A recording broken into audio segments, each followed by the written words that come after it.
பார்த்தீங்கன்னா காஞ்சு போய் பட்டு போகிற சூழ்நிலையில் இருக்குது. அதை பார்த்து நீங்கள் என்ன பண்ணுறீங்க, ஐயோ பட்டு போகுதேன்ட்டு அதுக்கு தேவையான உரத்தை போடுறீங்க, அதுக்கு தேவையான வெளிச்சம் வர வைக்கிறீங்க, தண்ணி ஊற்றுறீங்க.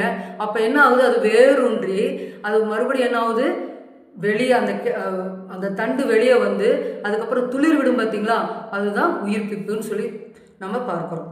அப்போ நம்முடைய வாழ்க்கையிலும் நிறைய கஷ்டங்கள் இருக்குங்க.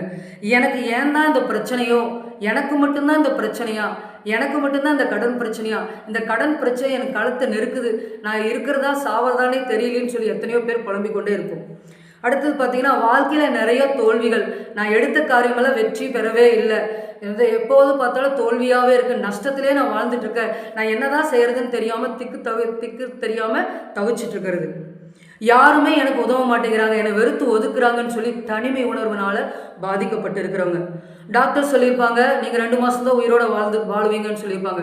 அப்போ அந்த இடத்துல மரண பயத்தினால் என்ன பண்ணுவாங்க, ஐயோ நான் எனக்கு 2 மாதம் தான் இருக்குது இன்னும் வாழ்க்கை, நான் என்ன பண்ணுவேன், எப்படி தான் என்னுடைய குடும்பத்தை நடத்துவேன் அப்படின்னு சொல்லி ஒரு உயிர் பயம், எதிர்கால பயத்தினால நிறைய பேர் வாழ்ந்து கொண்டே இருக்கிறாங்க.